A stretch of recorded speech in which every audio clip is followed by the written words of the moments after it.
Yo, yo, yo, yo, what's up, all you burner stoners and potheads? This is Weedman 420 with the Weedman 420 Chronicles. How are all you vipers doing out there, Mrs. Weedman? Mr. Weedman. How the hell are you? I'm doing all right. I love it. Hey, everybody out there in the world, hopefully you're smoking some big fat doinks while you're listening to the show. And before we get started and we smoke some doinks and get normal, check out 8decades.com. Mrs. Weedman's baby. Go check out 8decades.com for all your cannabis accessory lines, clothing, tray, smoke set. We got bongs, we got pipes, we got grinders. We have no bongs, but we got everything you need. We got everything you need at 8decades.com. Support us, will you? Check it out. You'll find something you like. Great new pricing. Check out 8decades.com, everybody. Miss Weeman? Yeah, if I can also say, on 8decades.com, you will also find Weedman 420 swag. Oh, so yeah. Check out the shop, and you can find hoodies, T-shirts, totes, pins, stickers, all things Mr. Weedman, because everybody loves their Weedman. 8decades.com, everybody. Check it out. Miss Weeman, you ready to get normal? I'm ready. All right. We are smoking a strain, which is over by you. Go ahead and light that up. Strawberry Gorilla that was grown by a friend of ours, Maddie G. Thanks, Maddie. Appreciate this strain. This is the second one we're smoking by you. Gave us green crack. That made Mrs. Weeman a crack-a-lackin' last time we smoked it. And this is, I'm looking forward to this because I will tell you, beautiful nug. A beautiful, beautiful nug. It was a topper for sure, heady for sure. But when I ground that bud, the smell went right up the old schnozzle, and I was like, whoa. And I ran up and what, smell this. So there is some information about Strawberry Gorilla. It is a rare, slightly indica dominant hybrid strain, 60 to 40. 60 indica, 40 sativa, created through crossing the Gorilla Glue 4 and Strawberry Diesel strains. With this bud, the name says it all. You can expect a super delicious flavor, heavy effects that will have you totally out of focus, but happy about it. That being said, Strawberry Gorilla has a super sweet and fruity strawberry flavor with a touch of savory diesel upon exhale. The aroma is very similar with hints of spices and herbs and a touch of pungency complementing the savory diesel and sweet fruits. The Strawberry Gorilla High is super balanced and lifted in nature with high-flying effects that will have you kicking back with hazy, unfocused happiness. In no time at all. It smells fantastic, by the way. You'll feel lifted yet balanced with a calming body tingle that keeps you anchored while your mind fades further and further into a heady oblivion.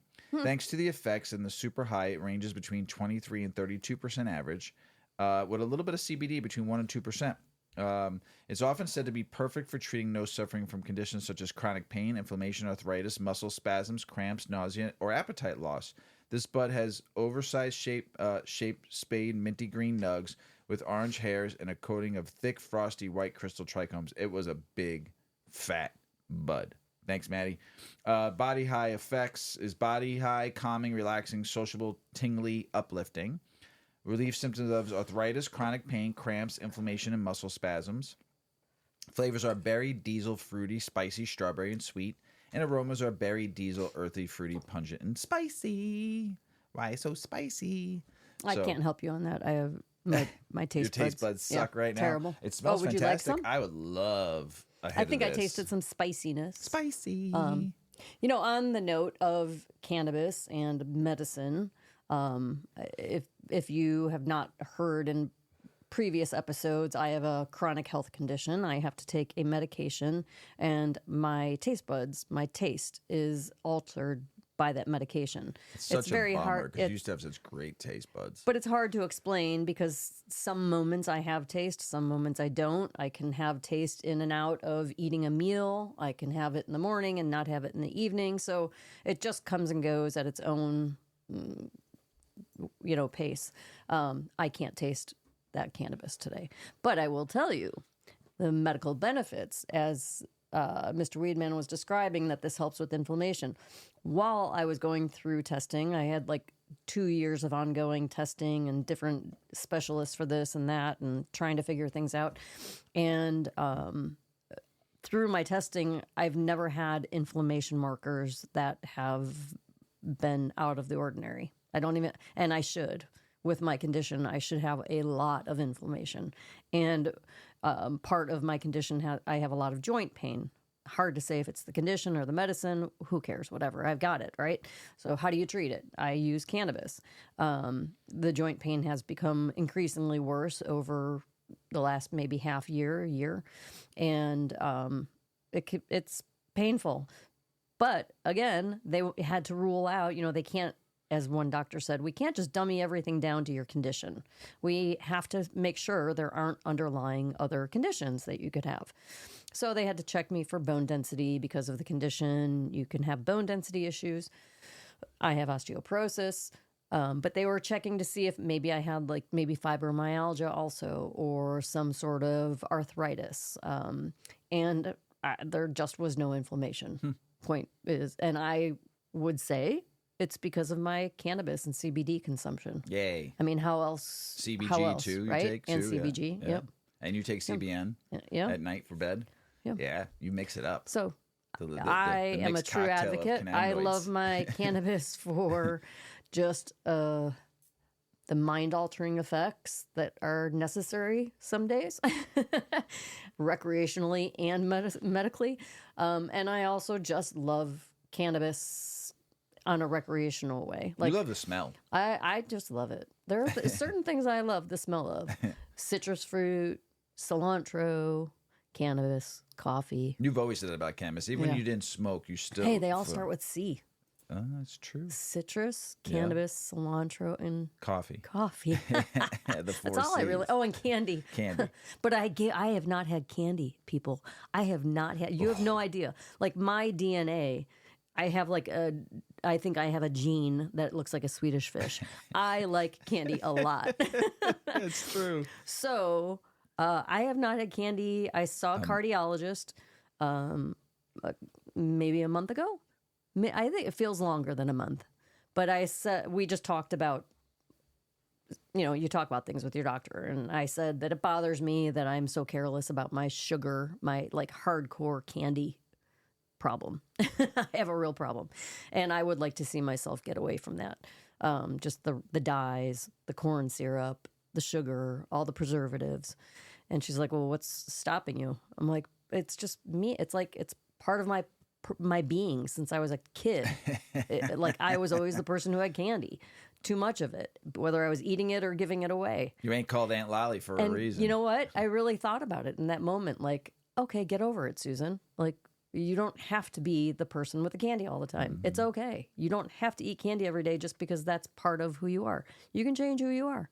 And I have had some chocolate, usually a dark chocolate. I've had some, I still will eat ice cream. I'm eating sweets, but I am not eating, I've had fruit leathers and fruit. You're not eating candy. Organic fruit snacks. So I haven't had corn syrupy stuff, and I have not had all the dyes.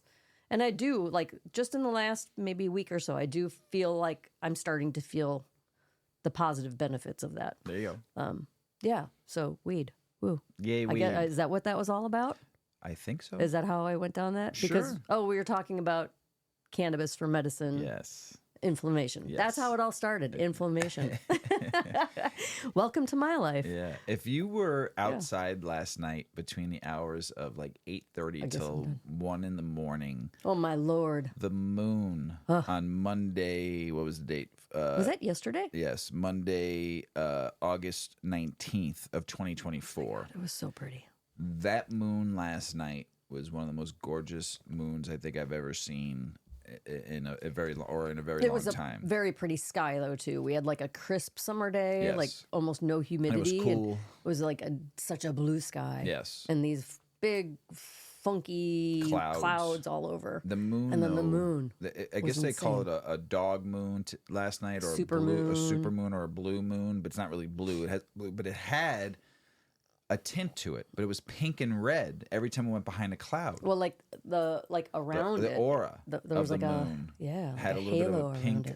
You took some great pictures and videos last night of that, and it was just an amazing sight to just be out there smoking a bowl or smoking a joint, and really enjoying outside and watching that moon. If you got the chance to see that last night, it was something spectacular. It was like nature at its core right there, and the cosmos and the aura of the moon. It was like every song about the moon probably was because of that moon.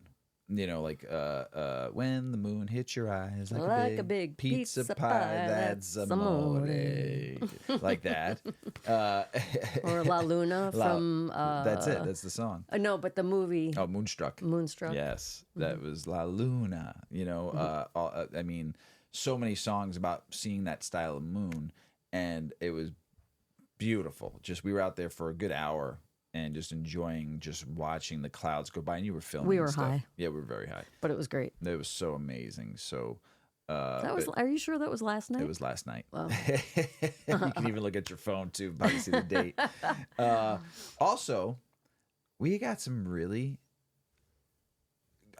I can't say we didn't get the news. We happened upon some news. So I'll tell you the story. I'm so giddy about it still, and doing this show like we've had for the last over 5 years now. You know, you have your hills and valleys of a show. You don't know. I don't really pay attention to all of the statistics, like who's listening, and I like to look at what countries and cities are listening, so I follow that a lot. But I don't look at really like how many shows get downloads, and I do the show because I love it. That's why I do the show, and we were figuring out, like, we just wanted to see, like, we were trying to figure out what SEO. We were just playing with words to see what would populate. Better on our cannabis stuff. So we just said, I said to Mrs. Weedman, I said, type in like best cannabis podcast. So she typed that in, and all of a sudden, like, some shows showed up, and then it was like the fourth thing down. It said 100 best cannabis podcasts, and I'm like, 100 best, okay. I'm like, just click on it and see. We're probably not, and I said to you, I said, we're probably not even on the list, right? But it would be cool to see what other cannabis podcasts, anybody that we know we're on, anybody local here in Illinois, we're on it.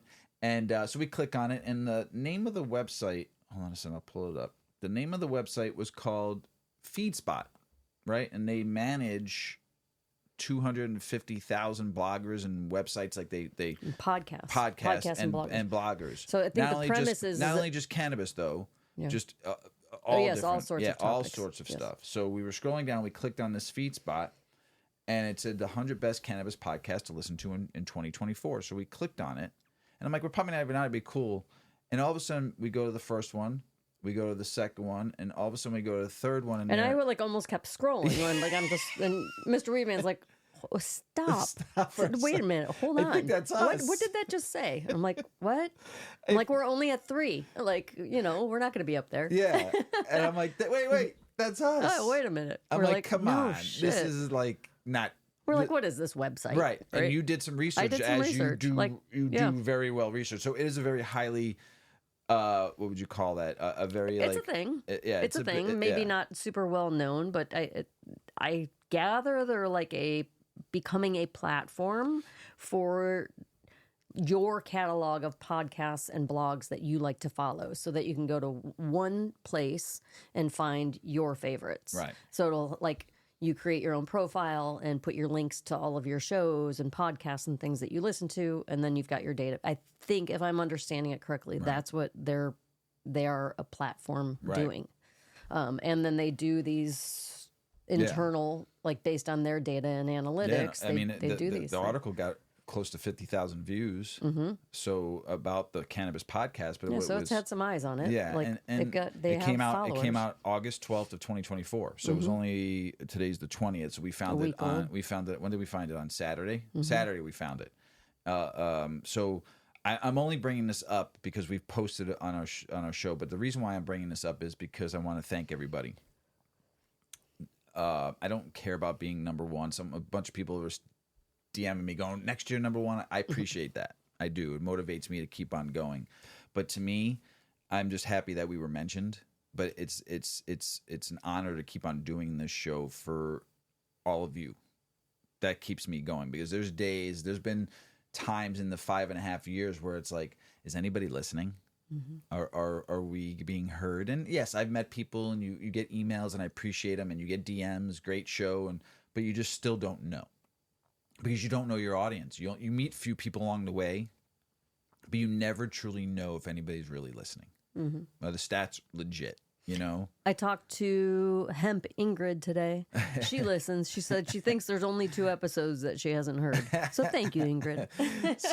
But it's just, you don't know though. You don't know if like where you stand, because I don't look for that stuff. I research so many articles. That's what I pay attention to. I pay attention to the industry, and I look at all the things that I want to read about and talk about, and I that's what I do. I research more than anything. And to see that, to know that there are people out there that actually listen, it makes me happy. And there's points in these 5.5 years of where I'm getting at is there's points where you're just like, sometimes you're down in the dumps. Sometimes you could be on cloud 1,000, but sometimes you're just down in the dumps, and you're just like, man, this is you feel like, is anyone listening? Yeah, is anybody out there? Are we doing this for a reason? Like, and your mind fucks with you a little bit. As much as I try to stay positive every day, and I read my affirmations, and I have my goals, and I have everything every day, I'm trying to live a positive life and worry free. And I try to make sure I just always remember my affirmations to keep me positive every day, keep me going. But there's times where that little fucking devil gets in your ear and throws a little seed of doubt in there, and you're just like, you get down, you're just like, fuck, man, am I doing this for the right reasons? Am I doing this am I out here every day fighting the fight to help free the plant and stop the stigma and free the 40,000 prisoners and education? Those 4 things are my what I go by every day. And is it worth it at times? You don't know. And then all of a sudden you get something like that, and you see something like that. And what it does for me is it takes me back to level 1,000 again. It brings me back to going, I know I did this for the last 5 years with Mrs. Weedman for a reason. And it was because it was those 4 things. I also like to thank Shawty, our producer. She keeps me grounded at times, when I need help. If it wasn't for her, I wouldn't be able to do this show either, so T the Tech, Dov Boy, Paulie, who started with us. You've heard the stories. It was just amazing. But also all the great articles I get to read, and all the stuff I've studied, and the books I've read, and the courses I've taken, and the people I've met in the industry too, and learning from all these people and all these articles and these wonderful journalists and these wonderful bloggers, everything I get to read and learn, and teachers, and getting schooled and be getting better and better. Like I've said, I'm no expert. I don't want to be an expert, because once you become an expert, you stop learning. So I will never be an expert at cannabis, because there's so much more to learn, and it's coming down as more research is done. So I get excited about this plant every day, and it makes me more excited to thank all of you out there for keeping me going every day, to make sure I don't let anybody down. It's a big deal now, to me, to not let any of you down out there, because some of the emails I've gotten is thank you. The thank you emails or the thank you DMs. And so I have a responsibility. You feel obligated. Yes. Yeah. I feel obligated to the plant, and I feel obligated to all of you out there. So thank you from the bottom of my gut to my heart, to my head. I appreciate all of you out there. Just your whole being. Yes, my whole being. Thank you. Mine too. Yes. If I could chime in. Please do. I just stepped into this position as what I thought was going to be a filler until the doors opened after COVID and other guests could come in the house. And here I am. So sometimes Mr. Weedman has to, come on, let's go. Give me a little motivation. Not that I don't want to do this, just that I just sometimes feel like, do I have it? Like, do I have it in me? Am I enthusiastic enough? I'm just more of like I am a chatty patty, but I am more of a like small group person, not like be on the big stage kind of. I don't care about being the center of attention of anything. I don't care if people know what I'm doing in my life. I'm not a self-promoter. Like this is not necessarily a comfortable space, but in a sense, like we are just that. It's just us in our studio having a conversation, and that is so easy. So it's become a bit of a ritual for us. I wouldn't say that you have to drag me into the studio to get me to do it. I look forward to Tuesdays. Right. But I would easily take a Tuesday off, but I like it. It's been really fun. Again, like Mr. Weedman says, sometimes we wonder, is anybody out there? So we love the engagement. Keep it coming, because it encourages us that there are people who appreciate the show, really, if that's all it comes down to. You don't have to think that we're amazing. You don't have to think that we're all right and ever, We're educated. not all right, Spider. I mean, we got our problems, right. trust me. We got our shit. Oh, yeah. And we are by no means, experts, as Mr. Weedman said. We are just everyday people who appreciate this plant and want to share. We want to stomp the stigma. We want to free the prisoners, and we want to free the plant. If we can be some small movement on the meter to make that happen, then it's all worth it. Yeah, 100%. Monies would be nice. Support 8 decades. Support 8 decades. Yeah. Mr. Weedman and I, we hustle our fucking asses off.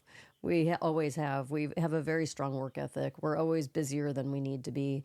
We don't always see big fruits on our labor. We see other people who don't seem to be pounding the pavement like we are really succeed. And you know what? It's just the way our dice roll, and here we are. We're still doing it. So effectively, we're just here because we enjoy what we're doing. And I enjoy Tuesdays. We hope you are too. So check in with us. Send us a message. Yeah. Say hello. It does keep us. Tell us what you want to hear. Go out there and help us fight every day. Are there particular topics that you would like us to touch base on, or see if we can find some information out? Let us know. That's what we're here for. Mm-hmm. So we thank appreciate y'all out there. Yeah. Thank you so much. And after that, good weed, Maddie. Yeah. Appreciate you. Pretty really sweet. nice. I like it. My body is melting. I'm going to smoke this tonight to go to sleep. That's nice. So I tastes feel a little great. more uppity. It is 40% sativa. Yeah. So I mean, you might, but I'm just like, I'm like, my body doesn't. You're very wanna calm. move. Yeah, I'm like I never sit like this, and I'm just sitting here like very. The nuns would be proud. Yeah, the nuns would be. For the first time, young Paul, you sit. I said your name. That's all right. That's Everybody all right. knows my name. So, you ready to get the show started? Say my name. Say my name. Yeah, let's do it. Let's do this. Weed that has no smell is now a thing. Would you smoke weed with no smell? To me, my taste. Your taste is done, yeah. I sometimes But the smell. it's not really no smell. It's more of like low odor or odorless cannabis. I have smelled that before, Yeah, and I'm not real excited. Yeah, about it's just to be helped to stay discreet. So they're like gonna breed strains to be that It's already way. has been, Ew, and some yuck. strains are lower smell too. But they're trying to breed. Some places are trying to, for people that live in condos or apartment buildings that you can't smoke in, or in states that aren't, it still is not legal. So, but when I read this, I was kind of like, the smell for me is the whole thing.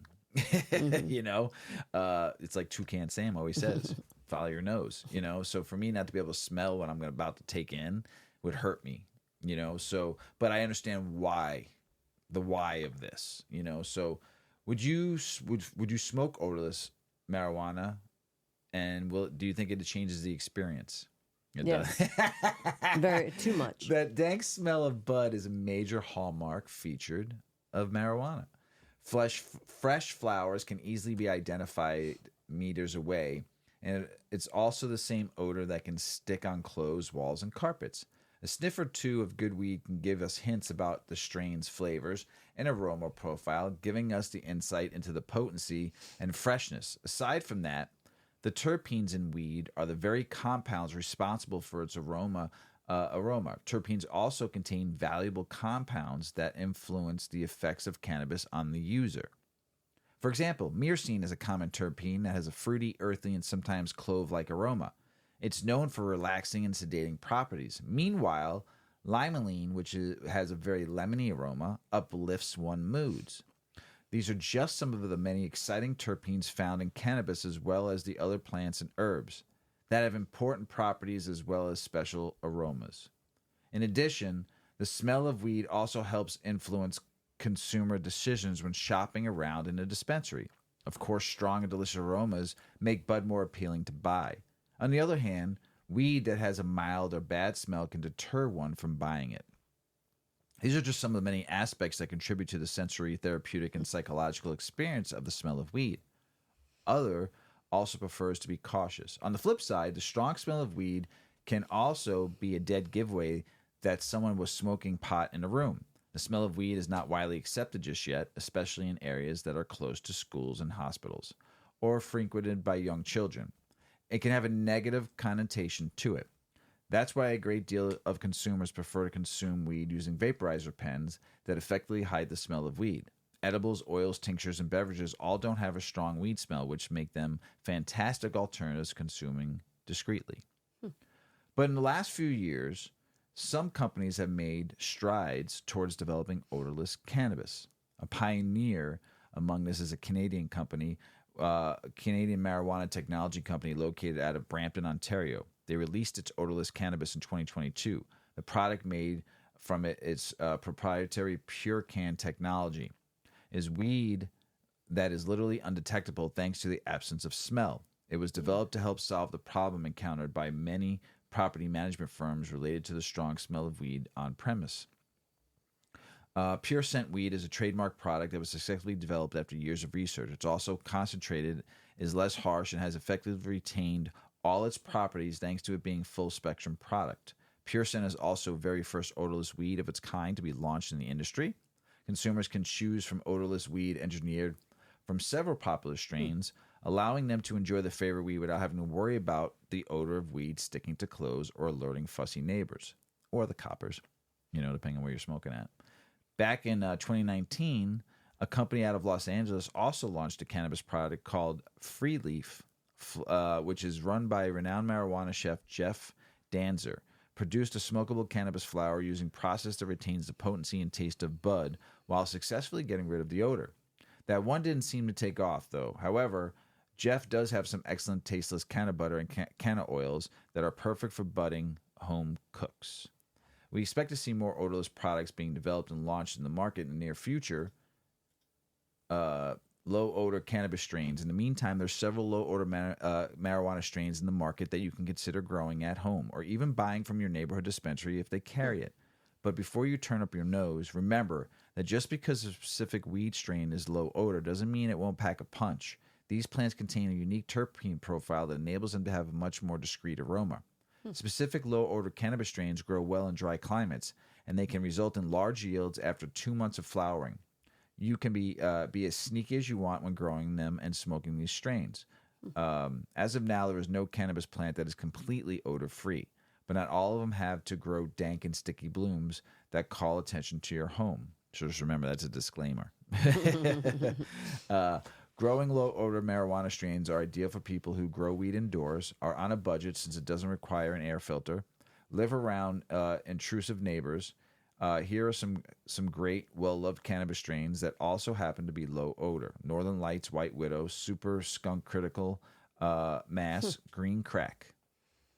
Now, that surprises me because those are all like kind of gassy, real, typically fragrant. Yeah. But if you go to the, Maddie gave us some Green Crack. If you open up the Green Crack jar, but then open up it doesn't have a huge odor. Right. But if you open up the Strawberry Gorilla, super pungent, fucking super potent.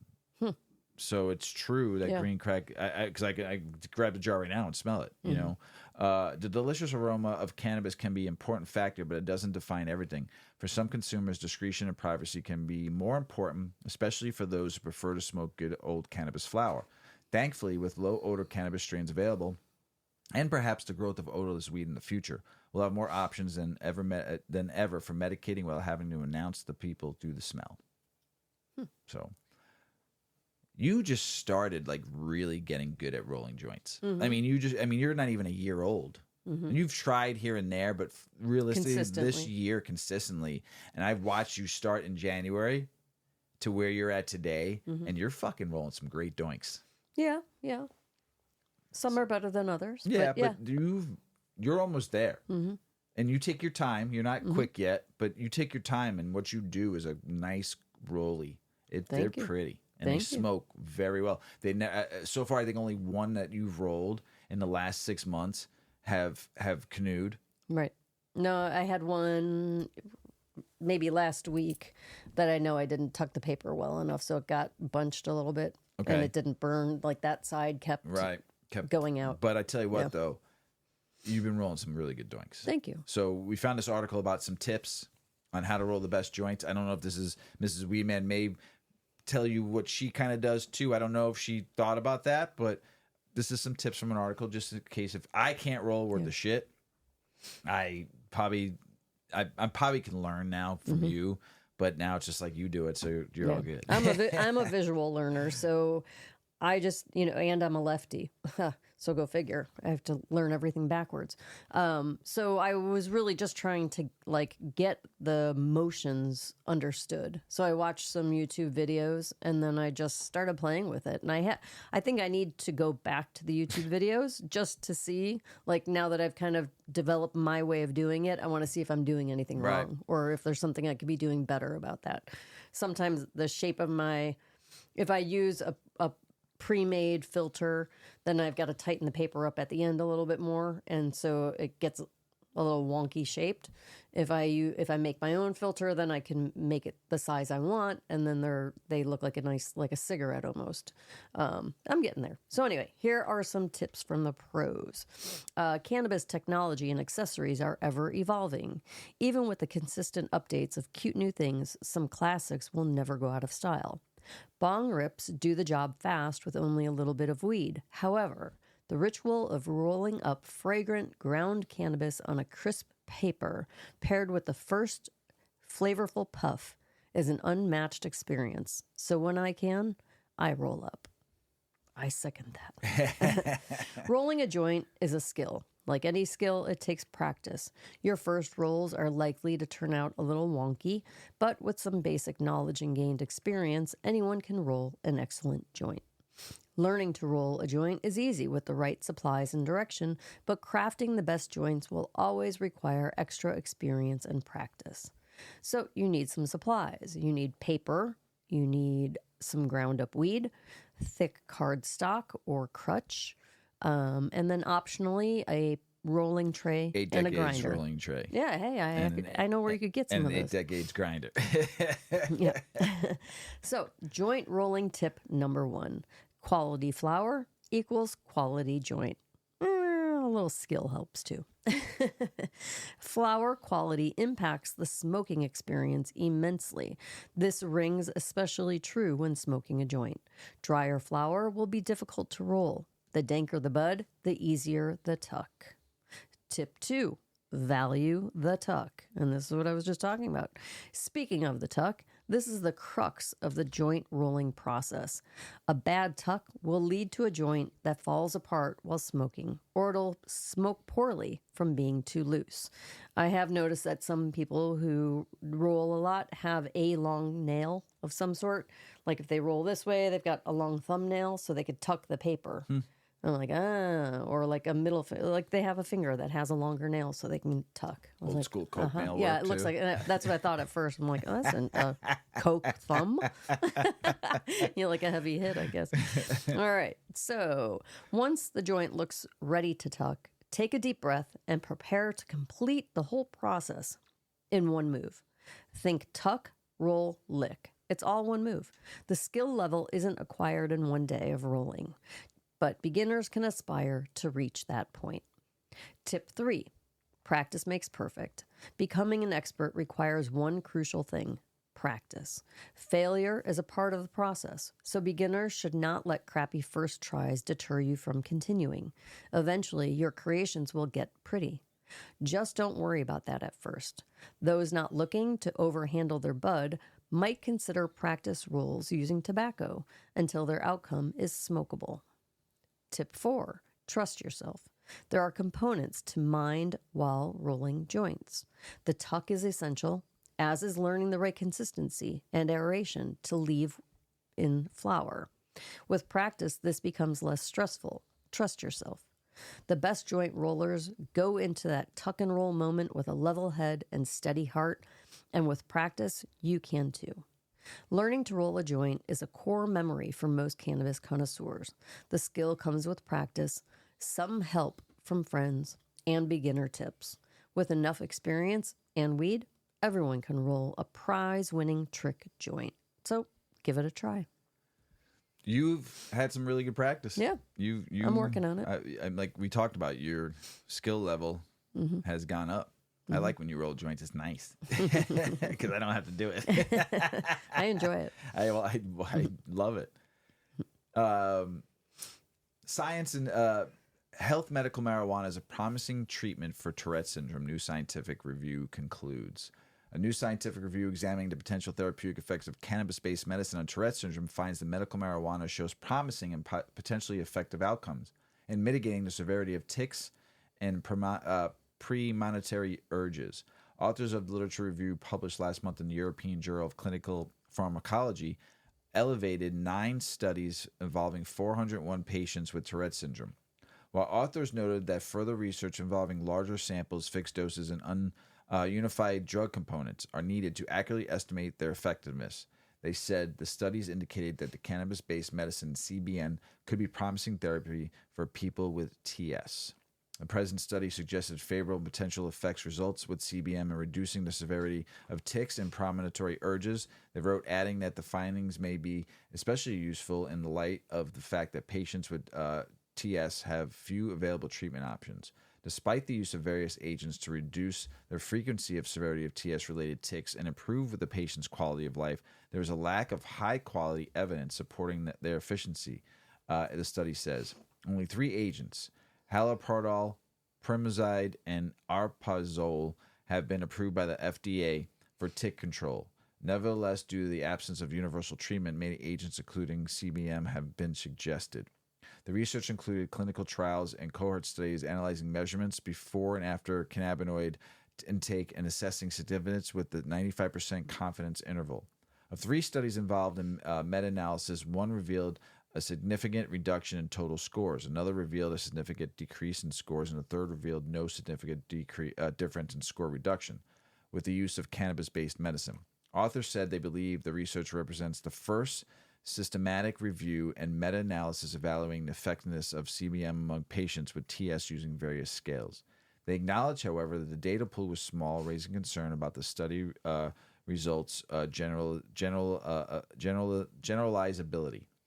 Due to limitations in few available studies, we could not compare the CBM group with placebo or other drug groups, the report says. Furthermore, heterogenetics was observed in some outcomes despite conducting a sensitivity analysis. The eight-author team behind the new study represents a number of institutions in Egypt, Mansoura University, Damanhour University, Alexandria Main University Hospital, Suez Canal University, South Valley University, and I'm going to butcher this and I apologize, Karfalashik University, Al-Quds University, and Ponzin University of Medical Science. That's a lot. According to Tourette Association of America, a handful of states, including Arkansas, Illinois, Minnesota, Missouri, New Jersey, and Ohio, specifically list Tourette syndrome as a qualifying condition for medical marijuana. Others allowing certified care providers to recommend cannabis for any condition they believe would benefit a patient or after other medications have proven ineffective. The need to reduce barriers to research into medical marijuana in the United States, meanwhile, was one of the few key subjects raised by state regulators and other groups that submitted public comment recently as the government weighs whether to move marijuana to the less restrictive Schedule III of the Controlled Substance Act. We've talked about nano THC very long time ago. Couple of shows, though, I think we've talked about. Remember, there was a company that was supposed to make those nano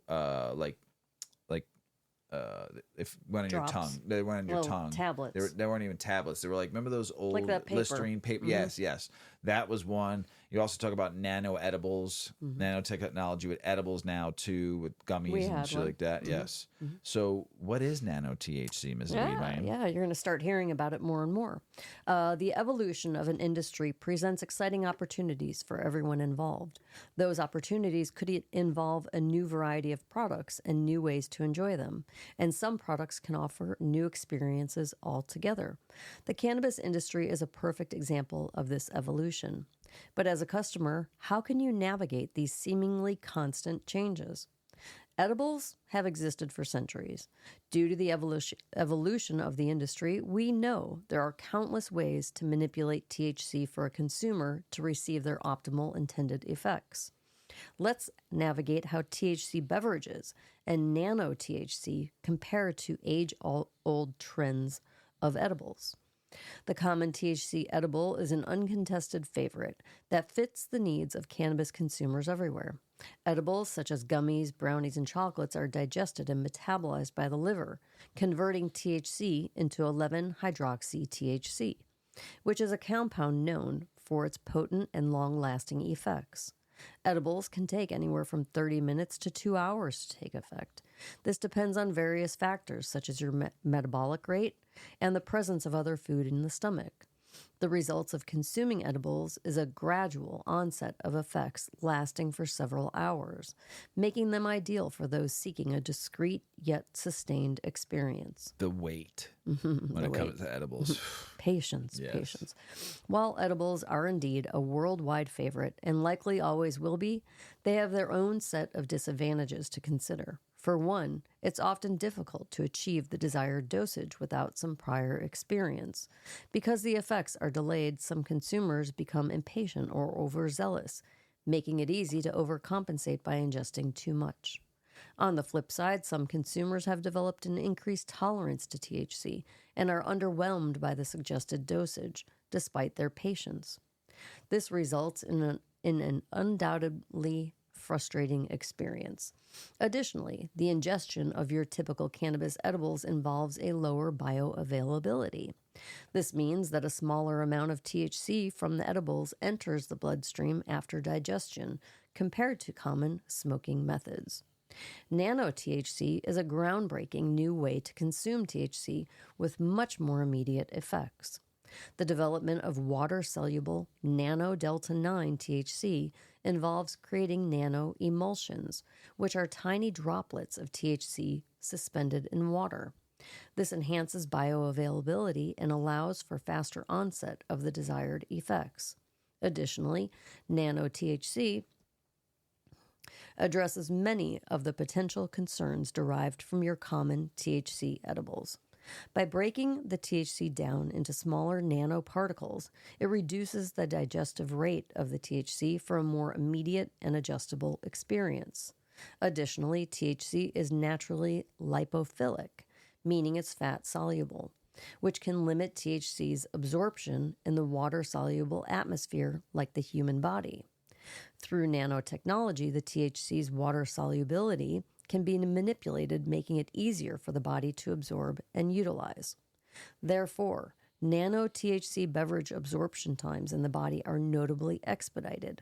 This gives you an almost immediate effect compared to the wait required for the effects of standard edibles. Nano THC beverages are a fantastic option if you're new to cannabis or if you're simply feeling out your tolerance. Nano THC beverages offer much more control over your desired effect, and you can more easily adjust your dosage as needed to fit your desired outcome. Nano THC has even been known to allow for a targeted delivery to the specific area of your body that needs the THC, thus maximizing the effectiveness while minimizing any potential risks. Common edibles and nano THC beverages both shine in their own way. So in reality, it's up to you to decide the best way to consume your favorite cannabis products. Keep in mind that the environment you find yourself in can also be a deciding factor for the best type of cannabis edibles to ingest. Benefits of common cannabis edibles. I need a little sip of water. This is a long one. Pardon me. Benefits of common edibles: long-lasting effects, discrete consumption, taste, and enjoyment. Benefits of nano THC beverages are quick onset, controlled dosage, and no hangover. That's all cannabis, really. But I guess they're saying as a beverage. You won't have a hangover like you would with a cocktail. For a long time, we cannabis enthusiasts and patients alike have grown accustomed to the simple pleasures of cannabis edibles and the process that comes with them. Whether it be their potency, the time required before we feel the effects, or the convenience of ingesting them discreetly, cannabis edibles will always have a mainstay in our hearts. But that doesn't mean they can't be improved upon. Edibles have the potential to evolve into something bigger and possibly more suitable for consumers. And at the end of the day, your choice on whether or not to consume the common cannabis edible or a nano THC beverage is completely up to you. That's what makes cannabis so great. With each product type boasting their share of benefits, it's important to consider your surroundings and how long you'd like the effects to last. Remember, set and setting, right? Set and setting. Who you surround yourself with when ingesting cannabis is also immensely important to think about. Psychedelics, too. Yeah. Especially psychedelics, too. Set and setting. And who you're hanging out with. Sometimes a certain setting may call for a mild dose of THC, which allows you to control and manage the effects in order to function to the best of your ability. Other times, you may be with a few close friends and feel totally comfortable getting crazy. The choice is yours. Great article. Just learning more and more about it. You know, you don't hear much about nanotechnology, you know, as much. You did for a minute and then kind of stumbled a little bit. So yeah, there's a company here in Chicago, I can't think of their name offhand, but they make nano-infused candies, and they look like M&Ms, and each one is 1 milligram. Oh, didn't we have one? Yeah. Oh, yeah, a bunch they're of really stoners. tasty. Yeah. Yeah, they were good. Actually good. Yeah. They reminded me of those little mint things that we used to get at the chocolate shop. Oh, like the Dutch mints. Yes. Yeah. Oh, God. I haven't had those in so long. So they're starting to come out in the market. So Yeah. watch for them at your dispensary. Nice. Indica or sativa? Indica or sativa? It just depends. Depends. The real factors influencing your high, though. We've talked about indica and sativa so many times, and it's just those are just the plants, you know. But we've labeled them to help people understand a little bit better and simplicity wise, because not everybody's ready to explore the full everything of the plant, you know, like the knowledge base of it all, and what really gets you to where you want to be at when you smoke edibles, whatever. So we still have labeled everything. Oh, I want an indica bud, or I want a sativa bud. You know, the indica puts you in the couch. Sativa makes you do laps. You know, it's not always the way. And we've talked about this multiple times. There's more and more research. So in the world of cannabis, the terms indica and sativa have long been used to describe the effects of different strains. Indica is often seen as relaxing, sleep-inducing option, while sativa is touted as an energizing, uplifting choice. However, as cannabis research evolves, the validity of the traditional dichotomy is increasingly questioned. National Geographic reported experts now urge that the real factors influencing your cannabis experience are far more complex than the simple label. Origins of the indica and sativa labels. The distinction between indica and sativa dates back to the late 18th century when French biologist Jean-Baptiste Lamarck proposed categorizing cannabis plants based on the physical characteristics. According to Lamarck, indicas were shorter plants with woody stems and broad leaves, while sativas were taller with fibrous plants and thin leaves. This classification system, however, was based purely on the plant appearance, not its chemical properties or effects on the human body. Neuroscientist Nick Giacomes, formerly director of science and innovation at Leafly, points out that the way a substance makes you feel is due to its chemistry, not its physical structure. You can't just look at a plant and predict how it's going to affect your body and mind, Giacomes says. Yet, the indica sativa labeling system persists and is deeply entrenched in the consumer culture worldwide. It's true. Misconception of indica versus sativa effects. The popular belief that indica strains are sedative and sativas are stimulating is widespread, but it's not supported by scientific evidence. People think that if you smoke an indica, it's like taking a Xanax and you're going to be falling asleep, whereas a sativa is almost like doing a line of cocaine. and you're going to be jacked up and hyper. Alex Pasternak, co-founder and president of international cannabis brand, told National Geographic. However, research shows that there is little to no difference in the chemical makeup between the two categories. In a study led by Jacobs, the chemical profiles of over 90,000 commercial cannabis flower samples from 6 U.S. states were analyzed, revealing that the labels often do not accurately reflect the plant's chemistry. Whoa. The study found no consistent difference between indica and sativa strains in terms of their levels of tetrahydrocannabinol, THC, the primary psychoactive compound in cannabis. This finding was echoed by a separate study from Dalhousie University, which analyzed nearly 300 cannabis strains and found no scientific basis for the distinction between indica and sativas. A new approach to cannabis classifications. As the cannabis industry grows and matures, experts are calling for a new classification system that reflects the chemical complexity of the plant. Each cannabis strain contains around 540 chemical substances, including over 144 different cannabinoids, like THC and cannabidiol, CBD, which produces specific effects. Terpenes, another type of compound found in cannabis, also plays a significant role in determining the plant's effects. For example, the terpene myrcene is thought to enhance psychoactive effects of THC, while limonene is associated with elevated mood and stress relief. Pasternak argues that a more accurate labeling system would focus on these chemicals' attributes, listing the key compounds present in a strain along with their respective amounts, similar to how nutrition facts are displayed on food packaging. Such a system could also group strain bases of the dominant terpene profiles, such as limonene, myrcene, caryophyllene, pinene, which is linked to specific gene expression patterns. It's a lot to put on those small. You're now asking for bigger jars and bigger, because you can't even read those labels. Right. My eyes are getting worse and worse. I still don't need glasses yet, but looking at those little tiny labels, I'm actually having problems now. So you either need a magnifying glass or they need that QR code where it takes you right to that strain and who grew it and everything you want to know about it. That would probably be the best way to do it, because you cannot, unless you're going to ask for bigger jars, then it's just going to go out of control. You're just going to be more waste. Simplicity versus sophistication. Despite a push for a more scientifically accurate labeling system, the current indica sativa classification is likely to remain popular, largely due to its simplicity. As Jacobs notes, the whole system is just whether you want an upper or a downer. It enables retailers and brands to have a universal, foolproof way to market an arbitrary set of products to any consumer. And it's simple enough that anyone can understand it. Ultimately, while the science suggests that indica and sativa distinctions may be outdated, the ease of use of consumer familiarity with these labels mean that they are unlikely to disappear anytime soon. As Jacobs puts it, you can put as many terpenes on the sticker as you want, but Jacobs' prediction is that the indica sativa system is here to stay.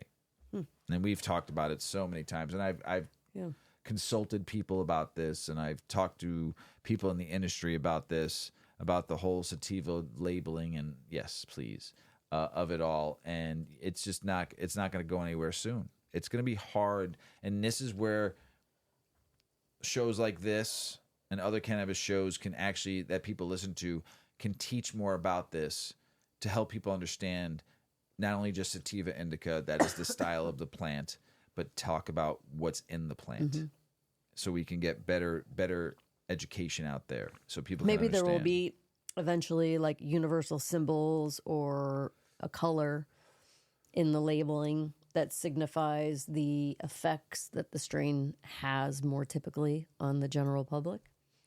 And then like a red jar would be uppity, a purple jar would be mellow. We already know a company that did that.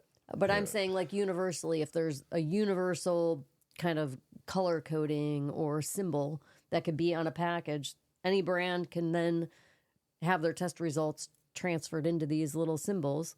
And then on the jar, there's always a spot where you see like a triangle and a square and a X and a check mark, and they each signify something. Right. Like map icons. I think there's been some companies that have already done that too. Yeah. But I'm saying a universal. Oh, universal. Like a universal system. Yeah. I mean, it's like I said, I don't think anytime soon, like that article said, that's going to happen, unfortunately. Right. But I think that, like I said, more education, more people talking about it and understanding, and also dispensaries really teaching people about what those strains are about too. Yeah. You know, do you realize that our grandkids, if we ever have any, will never know illegal weed in this state anyway? I know. It's kind of crazy. It's pretty interesting. And that's why we need to start talking about it more, because they need to understand it more. So the marijuana prohibition narrative has fallen on deaf ears with younger Americans. The way of cannabis prohibition narrative is based on deception and falsehoods. Right? Tell us about it, Mrs. Weedman. Yeah, you might remember a time when the airwaves were filled with outrageous claims like if you smoke one joint, a cop dies in Colombia. This narrative, pushed some 2 decades ago, was part of a larger prohibitionist agenda that sought to demonize drug use by linking it directly to violence in drug-producing countries. It's true that Colombia has long grappled with drug-related violence, a problem that persists to this day. However, the assertion that your personal consumption was tantamount to murdering a police officer was Prohibition's clever way of shifting blame from a failed policy onto you, the consumer. The reality is far different. If drugs were legal and regulated, criminal cartels would lose their most profitable cash crops, effectively stripping them of the power and wealth that fuels their operations. It's not your joint that's killing cops, it's the very prohibition that claims to protect us. As we've seen with cannabis legalization in various states, these prohibitionist narratives have been exposed for what they are: lies. We're going to delve into how these narratives shape public discourse and how the process of legalization has not only debunked these claims, but also revealed them as deliberately constructed deceptions. Let's unravel the deceptions of prohibition and see how reality stacks up against the fear-mongering of the past. What is lost due to prohibition? While the claim, smoking a joint kills a cop, is clearly outlandish, it's a calculated tactic used by prohibitionists to outsource the consequence of their failed policies and shift blame onto you. If we dig deeper, we can discern their underlying message. The money you spend on illegal drugs goes directly to the cartels, and these cartels are violent, often killing police officers. Sure, that's one perspective. But let's flip the script. If drugs were legal, all that money would flow into public coffers via taxes. This simple shift in thinking exposes a fundamental flaw in prohibitionist logic. They not only push blame onto consumers, but fail to recognize how their very system created the financial incentives for cartels in the first place. It wasn't until 1971 that we began seeing a significant rise in international drug cartels. Why? Well, because prohibition creates an artificial scarcity, motivating those who operate outside the law to deal these high-demand products. As a result, they rake in billions, untaxed and unregulated. This is the crux of the prohibitionist paradox. Here's the one thing that the government will never understand, or they try. People are still going to do what they want to do. Whether you outlaw drugs, or you outlaw smoking, you outlaw gasoline for your car, we'll find a different way to drive our car. But we're still going to find gasoline. We're going to find fuel. Yes, Yeah. we're going to find Gasoline. Yeah, we're going to find cocaine. We're going to find MDMA. We're going to find weed. If you're an illegal, you've never been able to stop it. In how long population has been on Earth, people like their substances, whether it be alcohol, whether it be drugs, whatever they like, because it makes them feel, it takes them away from reality for a minute. And it helps them relax. It takes away their stress. It gives them, they have social anxiety and they can't go out. A little Rudy Toot up their nose makes them feel better. Not harming anybody. They're not going out and murdering somebody. And ultimately, if it does, I mean, isn't it their problem? Their choice. You know? How they want to live. We're not here to judge anybody. And There's the government, dumb people that do dumb shit all the time. Trillions. Not only just this government. That's not illegal. Huh? There's dumb people who do dumb shit all the time. Why isn't that legal? Right. Like, that was dumb. Yeah. You should fucking go to jail. That for just being affected dumb. 10 people, you dumbass. but you don't go to jail. But here's the thing. They, not only just this country has spent over $1 trillion on the war on drugs since Nixon, okay? and Reagan that put all those into place. Not just only this country. If you look at every country, you're talking, you could have solved world hunger forever with the kind of money that was spent on trying to stop drugs across this. If you focus that money and put it where it really truly belongs, instead of in bureaucracy and government's pockets and stuff like that, you're not going to stop it. So figure out a better way. Right. Because it hasn't been stopped. They found 1.6 million. 1 second. 1.6 million I think I had that dollars worth of cocaine that from Ernesto rolled up on the Florida beaches. Reeling me in. I know. Why can't I do the I'm reel? just saying it's not going to stop. It's not going to stop. So go ahead. I didn't know how to reel. I know how to fish. It's been a while, looks like. Been a minute. Were you catching minnows? I don't know. I don't know what I was catching. Well, anyway, they seem to forget that it's their system that created the opportunity for criminals to capitalize on a product that people clearly want. By criminalizing substances, they've handed over a massive lucrative market to those willing to break the law. But the cost of prohibition extends far beyond empowering criminal enterprises. It robs individuals of bodily autonomy, criminalizing personal choices about what we want to put in our own body. Moreover, it makes drugs more dangerous due to a lack of regulation. Without quality control or safety standards, consumers are at a greater risk of contaminated or adulterated products. This is the true face of prohibition. It not only gives power to criminals, but also strips law-abiding citizens of their rights. It creates a system where personal freedom is sacrificed on the altar of a misguided moral crusade, all while failing to achieve its stated goals of reducing drug use and related harms. In essence, prohibition doesn't just lose the war on drugs. It actively creates the condition for that war to exist in the first place.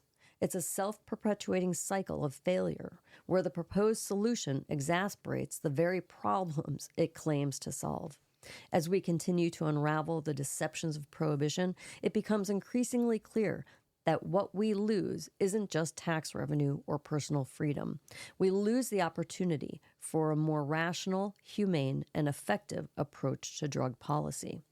Cannabis prohibition stands as a prime example of how false narratives can shape policy and public opinion.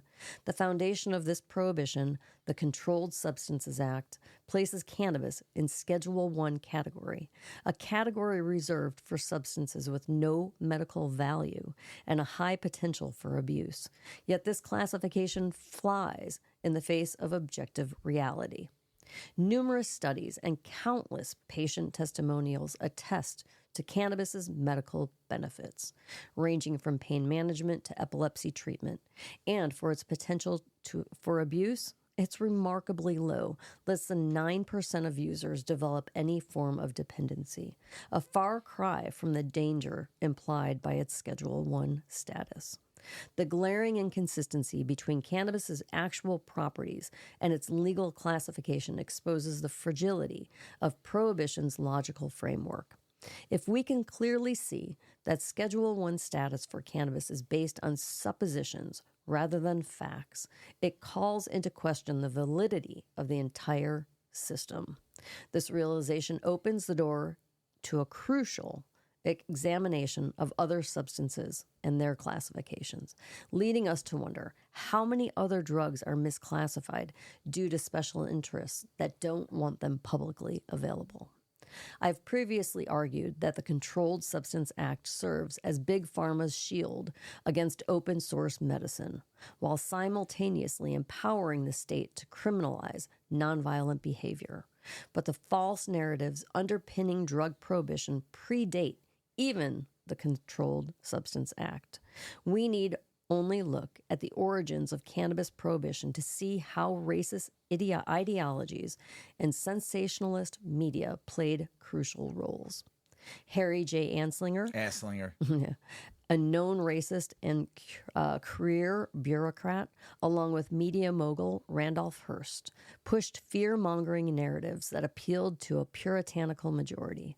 Their campaign of misinformation laid the groundwork for decades of misguided policy. Today, as legalization efforts gain momentum, these false narratives are crumbling. Take Maryland, for example. In just 1 year since legalizing recreational cannabis, the state generated over $1 billion in sales. This revenue now serves the public instead of fueling drug cartels, showcasing the tangible benefits of evidence-based policy over prohibition. Can you see how these false narratives inform policy and ultimately steal from citizens? They rob us of personal freedom, medical options, and economic opportunities. They divert billions into criminal enterprises instead of public coffers. They justify the incarceration of nonviolent offenders, tearing apart families and communities. The unraveling of cannabis prohibition serves as a stark reminder of the power of false narratives and the importance of critically examining the foundations of our laws. As we continue to expose these deceptions, we pave the way for more rational, just, and beneficial policies. False narratives have a profound and often devastating impact on public policy. These fabricated stories, spun by politicians, bureaucrats, and special interest groups, don't just shape laws. They actively harm average citizens, making drugs more dangerous, and funnel public money into the pockets of criminals. The prohibition narrative, with its roots in racism, fear-mongering, and corporate greed, has led to policies that strip away personal freedoms, criminalize nonviolent behavior, and create artificial scarcities that empower cartels. It's a self-perpetuating cycle of harm where the proposed solution exasperates the very problem it claims to address. Understanding this mechanism is crucial if we hope to undo the damage inflicted by these narratives. We must recognize that many of our drug policies aren't based on scientific evidence or public welfare, but on the agendas of those who care little for the average citizen. The unraveling of cannabis prohibition offers a glimpse of what's possible when we challenge these false narratives. We see increased tax revenues, reduced criminal activity, safer products, and expanded medical options. But cannabis is just the beginning. How many other areas of our lives are governed by similarly deceptive narratives? It's time to start asking hard questions and demanding evidence-based policies. We need to scrutinize the motivations behind our laws and regulations, particularly when they restrict personal freedoms or funnel resources away from public benefit. Let's commit to unraveling these cancerous narratives from our society. It won't be easy. These stories are deeply ingrained and fiercely defended by those who profit from them. But with persistence, critical thinking, and a commitment to truth, we can expose these deceptions for what they are. And by doing so, we give ourselves a chance to usher in a brighter future, one where policy is shaped by facts rather than fear, where personal freedom is respected, and where public resources serve the many rather than enriching the few. Reginald Reefer. Yeah. Phenomenal article. Power. Phenomenal article. Yes. Power. Really good article. That was really well written. Yeah, really well written. Give credit where credit's due. That was powerful. You were slamming. That was a fist slamming moment right there. I was waiting. You were getting angry. You were like, fuck these fucking racists. I'm gonna fucking kick their ass. Harry Esslinger. Fuck you. You were. Right. I saw it. You were getting angry. Yeah. Fucking stupid shit. Political state news. North Dakota recreational marijuana campaign makes November ballot. Hooray. For the third time. Come on, let's do it. North Dakota's ballot will again feature a proposal to legalize adult-use cannabis. Having secured the 19,000 valid signatures, the initiative led by New Economic Frontier aims to legalize cannabis and consumption for those 21 and over, limited home cultivation. While supporters argue it would shift law enforcement focus on more critical issues like the opioid crisis. Opponents highlight previous defeats of similar measures in 2018 to 2022. The outcome may be influenced by neighboring states' legalization efforts. Come on, North Dakota. Let's do it. Alabama awards 2 additional cannabis cultivation licenses, but you still got nowhere to sell it. Still can't do anything with it. So the Alabama Medical AMCC awarded 2 additional cultivators to bring a total of 9. Woohoo! While the AMC celebrated the success of its investigative process, the decision impact is limited. Unlike other license categories with statutory caps, the cultivator category had enough available slots for all applicants. Ongoing legal challenges and administrative issues remain in other categories, and future developments in Alabama medical cannabis program are anticipated. It's been a few years, Alabama. You think you can fucking grow and sell some weed now? Come on, government, get your shit together. Vermont cannabis manufacturers offer feedback on industry. Vermont cannabis manufacturers provide feedback on regulations at a roundtable hosted by Vermont Cannabis Control Board. Discussions include lifting potency caps, allowing additives like caffeine and dietary supplements, and addressing restrictions on cannabis-infused foods, requiring temperature control. Manufacturers expressed frustrations with testing requirements, called for clear guidelines. The board is considering changes to make Vermont business more competitive, especially as the market grows and potentially becomes national. More than 2.2 million illegal cannabis products seized in Los Angeles Toy District. California Task Force targeting illegal cannabis seized more than 2.2 million cannabis packages, which with the forged state seal from the Toy District in downtown LA. Only 27% of cannabis operators profitable in 2024, Whitney Economic reports. Only 27% of cannabis operators were profitable in 2024. I'm saying that again because that just blows my mind. Crazy. Whitney Economics report reveals that 27% of the U.S. cannabis companies are profitable in 2024, with minority-owned businesses facing even greater challenges. Only 17.5% are profitable. The industry struggles with heavy federal taxes. There's the first thing you need to say right there. Yep. Heavy federal taxes and state taxes. Lack of financial services and strict regulations. That's right there, all in a nutshell. Proposed federal rescheduling could alleviate these issues, reducing tax burdens and improving profitability. Currently, cannabis businesses face significantly lower profitability compared to the national average of 65.3% for small businesses. So just remember, instead of the government taking the cartel's money and using it, the government's now taking your cannabis legal business and taking your money. So a couple different revenue streams now. They don't deserve any of it. Ron DeSantis slams Trulieve alleged Canadian ties to his battle against cannabis legalization. Every time I read something about Ron DeSantis now, it just makes me even more angry because he's just he's just dumb. I'm sorry to say it, Florida. I respect your state a lot. I have a lot of family down there and friends and people I love and care for. But every time he talks about weed, he just sounds dumber and dumber. Florida Governor Ron DeSantis criticized a cannabis legalization measure, claiming it would benefit a Canadian company. However, Trulieve, the company in question, is Florida-based and legal ties to Canada for stock trading. Trulieve CEO, a Florida native, emphasized the local roots, with critics noted that the irony of DeSantis supporting Canadian pharmaceuticals. The debate highlights misunderstanding about the company's structure and the broader issues of cannabis legalization. And here's the thing, too. The hemp industry is giving Ron DeSantis money. And the cannabis industry is giving money to... So it gets elected. So the hemp industry and the cannabis industry are fighting against one another. But you are all dumb because you all need each other. You all need each other.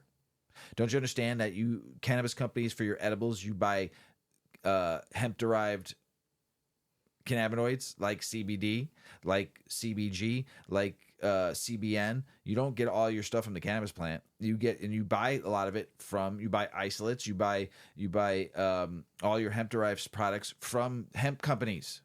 And all you're doing is fighting amongst each other when you need each other the most. Stop it. It should be collaborative. You need full spectrum. You need all that stuff, and you're getting that from the hemp industry. You're not growing that in your grow houses. Because you can't right now, because you need to grow all the THC you possibly can. You're all fucking it up for yourselves. Michigan cannabis sales lift modestly in July to 287.7 million. Sales were up 4% from a year earlier, but it's the slowest annual growth in over 2 years. You can't keep on milking the cow. Eventually, the cow is not going to give you any more milk. You're going to be right where the cow gives you at all times. You might hit 300 million one month, but your population is not there. Now that Ohio is recreational, people will still go to Michigan because of the pricing, but you're going to lose that. When Indiana finally goes legal, you're going to lose that.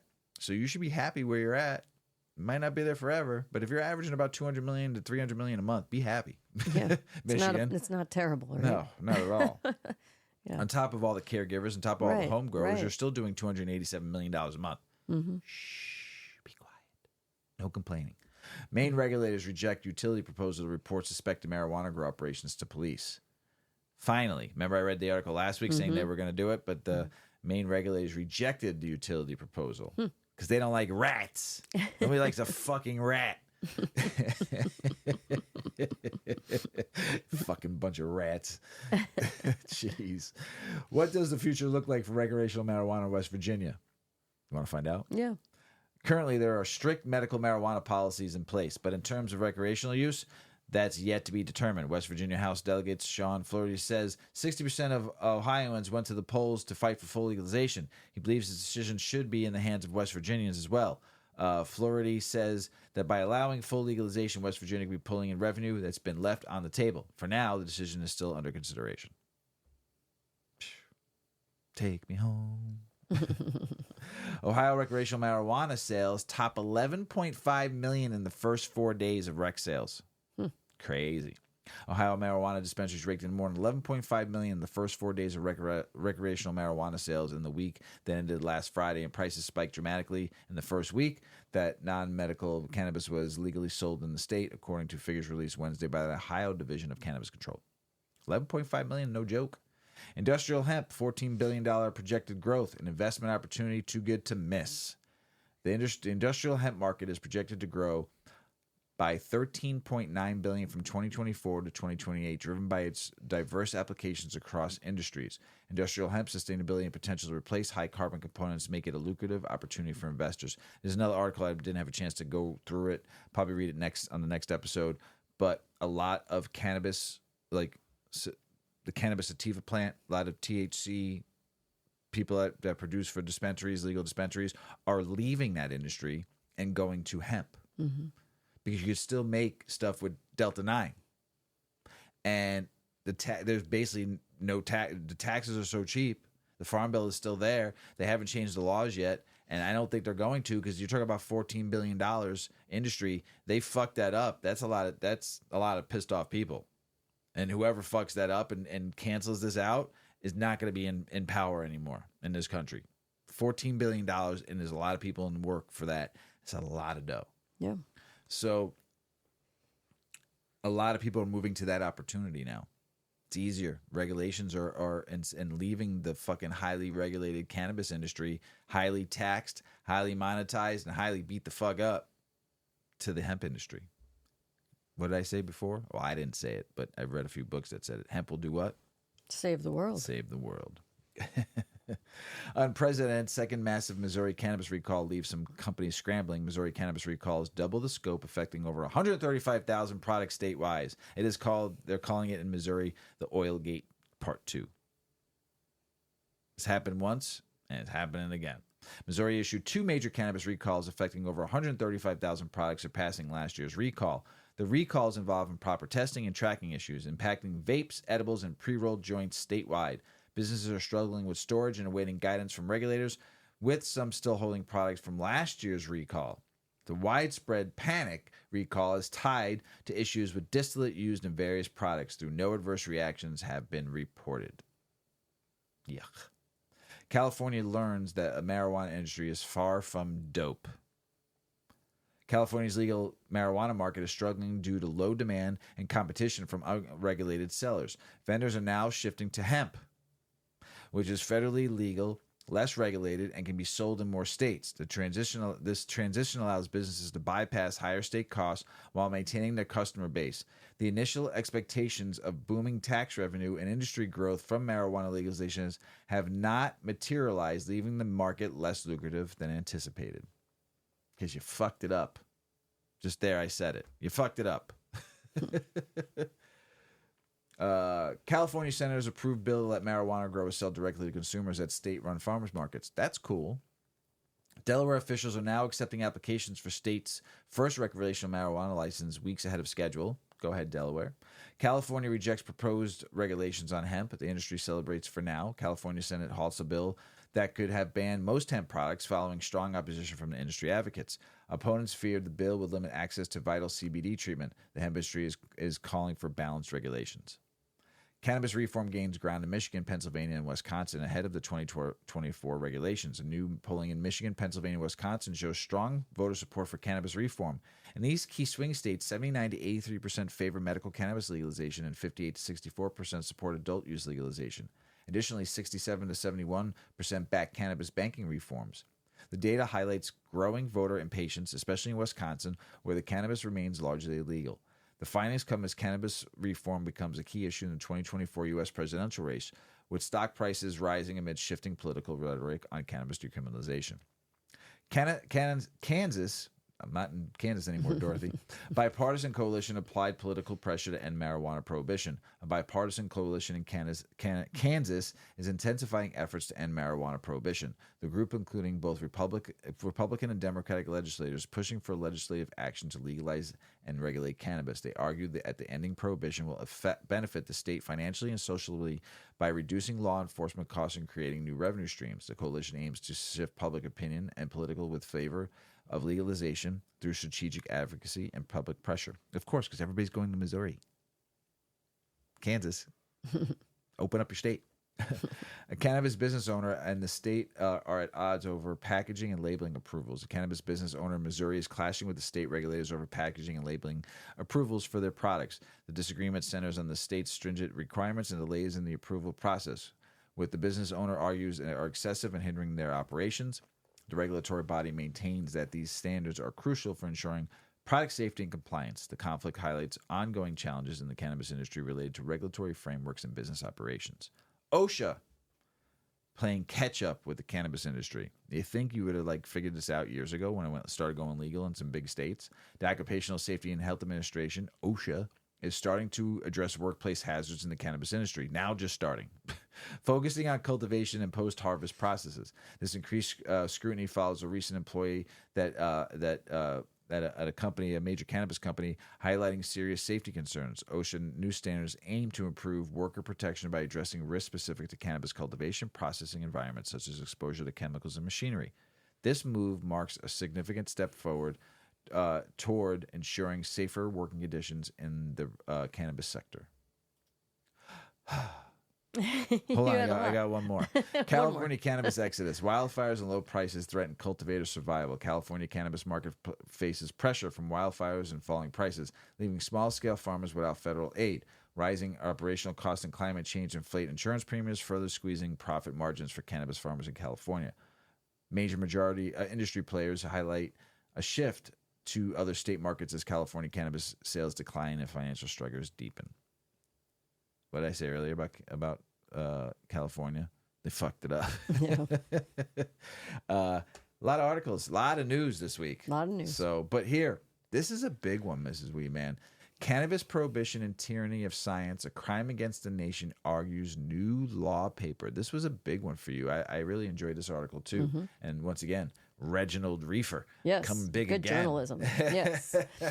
For those familiar with my work, Reginald Reefer, you know I've long stood in opposition to the Controlled Substance Act. This piece of legislation, which arbitrarily categorizes drugs and makes sweeping claims about their medical value, has been a thorn in the side of rational drug policy for decades. Nowhere is more evident than in Schedule 1, a category reserved for substances deemed to have no accepted medical use. Yet, a closer look at the drugs placed in this restrictive category reveals a startling contradiction. Cannabis, LSD, psilocybin, and other psychedelics, all Schedule 1 substances, and they are increasingly shown to have significant medical benefits. This begs the question, what rigorous scientific process led to their classification as medically useless? Or is the CSA merely a political tool, divorced from scientific reality? It's refreshing to discover that I'm not alone in labeling the CSA as tyrannical. Robert Mikos, a seasoned law expert specializing in federalism and drug law, shares his perspective. In his recent paper, Marijuana and the Tyrannies of Scheduling, Mikos meticulously dissects the flaws in the current scheduling system, providing a compelling argument for its reform. Let's dive deep into Mikos's Cannabis Analysis, examining how the CSA's scheduling criteria creates what he terms the tyranny of science and the tyranny of the majority. We'll explore how these tyrannies have effectively trapped potential beneficial substances in Schedule 1, stifling research and medical progress. While Mikos offers some solutions to this dilemma, I believe his proposals, though valuable, don't go far enough. The CSA, founded on falsehoods and deception rather than scientific evidence, requires more than minor adjustments. It's time to renegotiate the entire agreement, challenging the monopoly it grants to Big Pharma, an industry that has repeatedly proven unworthy of such trust and power. Let's embark on this exploration of the Controlled Substance Act's tyrannical nature and envision a path toward more rational, science-based drug policies. In this paper, Marijuana and the Tyrannies of Scheduling, Robert Mikos presents a compelling critique of the current drug scheduling system under the Controlled Substances Act. At the heart of his argument is the concept of currently accepted medical use, CAMU, a criterion that has become disproportionately influential in determining a substance's scheduling. Mikos identifies two major tyrannies in the current scheduling process. One, the tyranny of science. Historically, the DEA insisted that CAMU could only be demonstrated through rigorous scientific research, primarily randomized controlled trials. This approach set an almost insurmountable bar for Schedule I substances, as their very classification severely restricts the ability to conduct such research. It created a catch-22 situation. A drug couldn't be rescheduled without extensive research, but such research was nearly impossible to conduct due to its Schedule I status. And two, the tyranny of the majority. In response to marijuana's pending rescheduling, the DEA introduced a new CAMU test based on widespread clinical use. While this bypasses the need for extensive scientific studies, it introduces a new challenge. To meet this criteria, a drug must gain enough popular support to be legalized for medical use in numerous states, accumulating substantial clinical experience. This sets a higher political bar that fewer substances are likely to clear. Mikos argues that these tyrannies effectively trap substances in Schedule I, regardless of their potential benefits or actual harm profile. This is particularly problematic for promising psychedelics like psilocybin and MDMA, which show therapeutic potential but lack the widespread public support that marijuana has garnered over decades. The core of the problem, according to Mikos, is the DEA's insistence that a lack of CAMU automatically relegates a substance to Schedule I, regardless of its abuse potential or dependence liability. This approach, he contends, is not mandated by the CSA and actually runs contrary to the statute's text and purpose. Mikos proposes a more flexible approach to scheduling. He suggests that the DEA consider all three criteria outlined in the CSA: abuse potential, dependence liability, and CAMU, in a more balanced manner when making scheduling decisions. This would allow for substances to be moved out of Schedule I, even if they lack a currently accepted medical use, provided their abuse potential and dependence liability warrant such a move. Mikos argues that this approach would lead to more rational scheduling decisions that better reflect the actual benefits and risks of controlled substances, as Congress originally intended. It would provide a path for promising substances like psilocybin or MDMA to be rescheduled, facilitating research and potential medical use, without having to overcome the enormous political hurdles currently in place. While Mikos' proposal doesn't completely overhaul the CSA or challenge its fundamental premises, it offers a pragmatic solution within the existing framework. By reducing the outsized influence of CAMU determinations, it could potentially break the logjam that has kept many substances trapped in Schedule I for decades, opening up new possibilities for research and medical applications.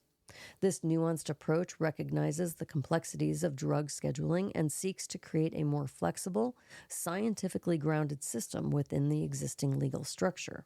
While it may not go as far as some drug policy reformers wish that it might, it represents a significant step toward a more rational and less tyrannical approach to drug scheduling. The Controlled Substances Act is fundamentally flawed. To truly address the issues plaguing our drug policies, we need to scrap the CSA entirely and start anew.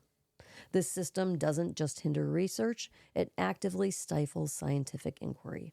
Researchers need strict permissions and millions of dollars to conduct tests, and even then, they're often limited to studying subpar versions of these substances that don't reflect what's actually used in the real world. It's a system designed to maintain the status quo, not to uncover truth. While Mikos's suggestions aim to fix that situation, they're akin to putting a Band-Aid on a gunshot wound. We don't need amendments. We need a complete rethinking of our approach to drugs and addiction. Our society already accepts and manages certain addictions: gaming, pornography, gambling, alcohol, tobacco, to name a few. Yet we deem other substances like cannabis as dangerous, despite evidence suggesting it's far less harmful than many legal substances. This inconsistency highlights the arbitrary and often hypocritical nature of our drug policies. What we need are new norms for a new age. The archaic ideologies of early prohibitionists have caused enough havoc around the world. It's time to end this madness entirely and develop a drug policy based on science, public health, and respect for personal freedom. Killing it, Reginald Reefer. We should be asking fundamental questions about our relationship with drugs and addiction. How can we create policies that prioritize harm reduction and public health over punishment? How can we foster an environment that allows for responsible use while providing support for those struggling with addiction? How can we ensure that promising substances with potential medical benefits aren't trapped in a regulatory limbo for decades? While I applaud Mikos for his efforts to bring rationality to an irrational system, his proposals simply don't go far enough. We need to move beyond the paradigm of scheduling and prohibition altogether. It's time for a comprehensive, evidence-based approach to drug policy that respects individual autonomy, promotes public health, and allows for scientific research without unreasonable restrictions. Only by completely rethinking our approach can we hope to address the complex realities of drug use and addiction in our society. The time for half measures is over. It's time to end the tyranny of the CSA once and for all. He killed 2 articles. I know, right? Ugh. Big words. I want to smoke some weed with Reginald Reefer. Yeah. The weed man, Mr. and Mrs. Weedman, want to smoke some weed with Reginald Reefer. Mm-hmm. And Very practical approach. Let him come hang out in the studio and just talk. I just want to hear him talk. Yeah. I just want to hear him talk about weed and learn. Yeah. It's amazing. So, international news: Malta, head of cannabis regulatory authorities, say harm reduction approach is working. About 3 years after Malta became the first country in Europe to legalize cannabis, Joey Reno Vela, head of the Marijuana Regulatory Authority, is praising the reform. The country's harm reduction approach is working, Vela told Malta today. Before the reform, cannabis users had to rely on black market, where the product safety was in question. They now know from the product came from, what it contains, and what it's certain harmful substances like bacteria, heavy metals, and mold. The product will cause less harm and expose people to less risk. There are now 8 cannabis associations with around 2,000 registered members. 6 additional organizations are about to begin operation. Vela says there were no major regulatory breaches and associations were quick to comply with any infringements. At the moment, Malta regulators are satisfied with nonprofit harm reduction and model and not considered commercializing the plant. I love that model. I love the Cannabis Club model. It's like where if I was able to buy a cannabis club and be able to grow and sell weed on my property, I would buy that all so fast. I mean, I would sink everything I have into it. Yep. Because I think it's a brilliant idea, cannabis clubs, where people can come and socialize, come and pick their weed, come and hang out, enjoy themselves, and take their weed home with them. Yeah. It's amazing. I think the United States of America and states should allow people to do that. Get a license, of course, and be regulatory and pay your taxes, all that shit, you know. But cannabis clubs, I think it should be the next phase, the next wave here in the United States, 100%. And if someone steals my idea, I'm gonna kick your ass. I think we've shared a few ideas on here way that too many ideas. some people And may now have we see acted that on. we see them using them. It's great. Like, It's great. No, it's great. It's great. I'm happy that Hey, some people have taken our rock ideas it. and run with it. It's great. But I tell you what, I've said this 1,000 times. There's enough money for everybody making this industry to make a good living. Yep. But I would do a cannabis club tomorrow. How about it? Yesterday. Oh, yeah. So, Poland, as the number of medical marijuana prescriptions skyrockets, lawmakers aim to revise the law. The government of Poland wants to tighten medical marijuana rules to address concerns of possible misuse.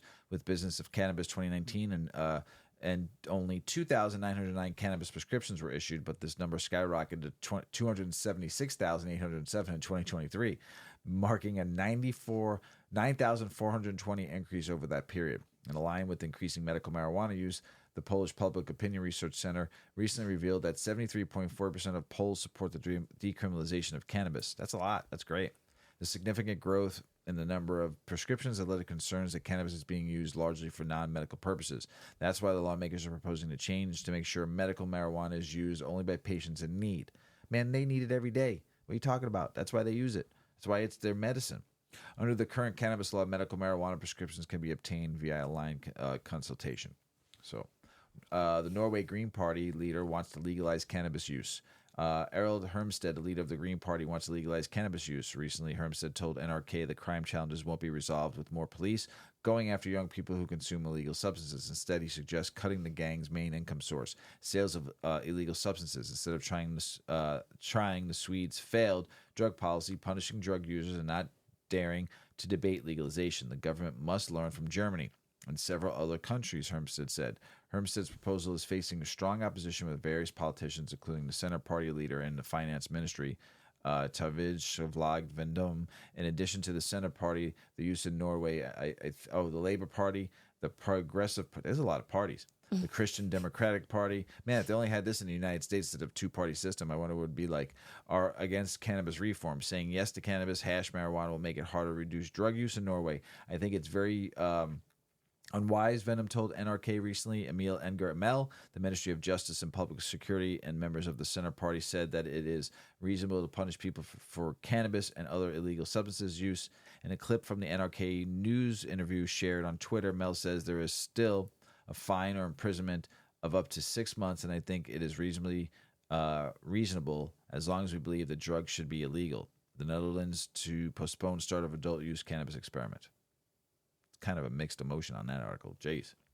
The Netherlands to postpone. The Netherlands will most likely postpone the planned start of the controlled cannabis substance chain. Lot of postpones and P's. Experiment due to domestic supply issues. First reported by the Business of Cannabis. Recently, the State Secretary of Youth Prevention and Sports and Ministry of Justice and Security sent a letter to the Dutch chairman of the House of Representatives highlighting concerns about the limited supply from three growers. The transition phase began on June 17th, allowing selected growers to sell regulated cannabis use. Participating coffee shops, however, due to the insufficient production and diversity of cannabis and hashish, their experimental phase, scheduled for September 16th, cannot begin as planned. Only 3 of the designated growers are currently supplying, and production levels are below the necessary thresholds. The transition phase will be extended until supply is sufficient, reads the letter. Phew. Canada's wholesale cannabis market shifting from buyers to sellers. Canada's cannabis market, once oversupplied, is now experiencing a shift to a shortage, particularly for high-quality flower. This change benefits growers, giving them more market leverage and improving their pricing power. The increase in demand, particularly for export markets, and the closure of some cannabis producers have contributed to this trend. Prices for top-quality flower, as well as smaller grades and trim, have risen significantly. Additionally, payments terms have shifted to require upfront cash. Oh, my God. It needs to happen here in the U.S. of A. Impacting small growers. This dynamic shift highlights the growing disparity between high-quality and lower-quality cannabis availability. Ukraine medical marijuana legalization law officially takes effect amid ongoing Russian conflict. Ukraine's new law legalizing medical marijuana has officially taken effect despite the ongoing conflict. The legalization allows for the medical use of cannabis under strict regulations aiming to improve patient care and support those suffering from severe medical condition. The law also establishes a framework for the cultivation and distribution of medical cannabis. The development marks a significant step in Ukraine's healthcare reforms in challenging circumstances. Over 178 applications received for German cannabis cultivation associations. Germany has received over 178 applications from cannabis cultivation associations seeking licenses. The surge reflects strong interest in participating in the country's regulated cannabis market. The application will undergo a thorough review process to ensure compliance with regulatory standards. Successful applicants will be authorized to cultivate cannabis for medical and possibly recreational use, marking a significant expansion of Germany's cannabis industry. Don't forget, Germany did too. Cannabis clubs. Give me a second. Let me read this last one. The USDA advises hemp industry that China is tightening CBD rules, but says it could benefit business. The USDA has informed the U.S. hemp industry that China is tightening its regulations on CBD products. While this could create challenges for businesses exporting to China, it may also open up opportunities for U.S. companies to capture a larger share of the market. The USDA suggests that the stricter rules could lead to higher standards globally, potentially benefiting U.S. hemp businesses by positioning them as more compliant and trustworthy. Pretty good. And that's international news, everybody. All right. I didn't want to say it because I know you're already talking about it. I saw trees changing color already. Is summer over? I gotta want fall. It's cold out today. I had to wear a hoodie all day. It's only 70 degrees. What's going on? Do we have That was me. That was Mrs. Weedman. Yeah, that wasn't me. I think this weather's fucking great. I love it, but it just resembles fall. And so you're. But listen. Yeah. There's going to be one final party coming up, the ultimate last of the year barbecue. And that is here in the United States, it's Labor Day weekend, right? And I think other countries celebrate it's usually too. hot. Yeah, it's very warm, but it's a very big barbecue weekend. It's the last hurrah of summer, right? Yeah. And how do you throw the ultimate cannabis barbecue, Mrs. Weedman? Well, with summer in full swing, it's time to enjoy long, warm evenings with some backyard fun. And what could be more fun than getting high with some of your friends while enjoying a great meal? Well, we've all grown up with the idea of a backyard cookout as a place for crushing some burgers and beers. What might a cannabis barbecue look like instead? To get some insight and inspiration, we caught up with Jordan Wagman, a James Beard Award-winning chef who's known for his work crafting health-focused cannabis-infused dishes for private events across North America. No matter where the yard party is, the most exciting action happens on the grill, turning out an array of burgers, hot dogs, veggies, and other plant-based foods. The trick is always going to be in the sauce, Wagman says. When you're working with a hot grill, you wouldn't necessarily start basting your ribs or vegan burger at the beginning. By the time it would be charred, there'd be no cannabis left, he says, alluding to the fact that cannabis infusions are temperature sensitive and that cannabinoids will denature at around 250 degrees. Wagman's solution is to use a regular non-infused sauce throughout the marinating and cooking process, saving the addition of any cannabis-infused sauces as a finish. I'll use an infused barbecue sauce as a glaze at the end, smothering it all over, he says. Wagman applies a similar science-backed approach to serving cannabis-infused sides and salads. The most important thing is to make sure any dressing or vinaigrette is really well emulsified so that all the cannabis is very evenly distributed, he says. Vigorously shaking or blending oil-based cannabis infusions in with the other dressing ingredients is the best way to achieve emulsification. With an infused dressing on the side, Wagman says that salads are also a great way or a great thing that you can prepare in advance of your cannabis barbecue, making hosting duties easy. Grilled desserts are another great surprise at Wagman's Cannabis Barbecue, with many creative and versatile options, such as grilled dessert pizza. This is one of my favorite things to do during grilling season, he says. The celebrated chef also offers advice to simplify the process. Here's to a great kitchen hack, Wagman says. Don't worry about making your own pizza dough. Go buy raw dough at the grocery store. And when you're working with it, instead of flour, use oil. Get your grill smoking hot, roll the dough out with your hand, and place the dough right on the grill. You can use anything as a topping. Marshmallow, almond butter, infused chocolates. Just get creative. But of course, no cannabis barbecue is complete without some ice-cold beverages. And while there are many great ready-to-drink cannabis-infused beverages available in the marketplace, Wagman recommends playing with terpenes if you're looking to make your own drinks at home. Drinks can be very terpene heavy, and there are a lot of different directions you can go in, Wagman says. But no matter what you infuse, the most important thing, according to Wagman, is keeping you and your guests comfortable and making sure no one gets too high. It's always safety first. If I'm ever hosting anyone, whether they're a paying guest or a friend in my home, I always use something I've purchased through legal channels. It's best to be able to use a product that's tested and has efficacy behind it, so you can dose down to the milligram. So have fun at your next barbecue, but don't get your friends going sideways, if you know what I mean. As we always say, start slow, dose low. You can always have more. It's the truth. It is very true. What a great show. Yeah. Mrs. Weedman. Mr. Weedman. That's the end of the show. Got anything else to say? Have a great week, everybody. Yeah. It's kind of a quiet week ahead, but we'll see. We're going to announce some things pretty soon. Yeah, we got some things coming up in September and October, so super stoked out there. So, but yeah, I just want to say thanks again, Mrs. Weedman, for being my partner in crime at this. Thanks, Mr. Weedman. And hey, good job. Your show is number 3. Nice work. Thanks. A lot of blood, sweat, and tears. That's right. And it's for all you out there, and I appreciate everybody out there, and thank you, and blessings and favor to all of you each and every day. We love you out there. As Paulie always says, smoke smart, puff, puff, and away. Puff, puff, pass. Check out our cannabis lifestyle brand online at 8decades.com. Our custom smokes and accessories are perfect for your coffee table, bedroom nightstand, or kitchen counter. They're designed for you to show them off. The Canna community is also loving our hemp and cotton blend t-shirts, sweatshirts, scarves, and hats, finished off with our 8 Decades logo. We've got some awesome long-lasting goods that will be your favorite for years to come. 8 Decades, because a 9th decade of cannabis prohibition isn't acceptable.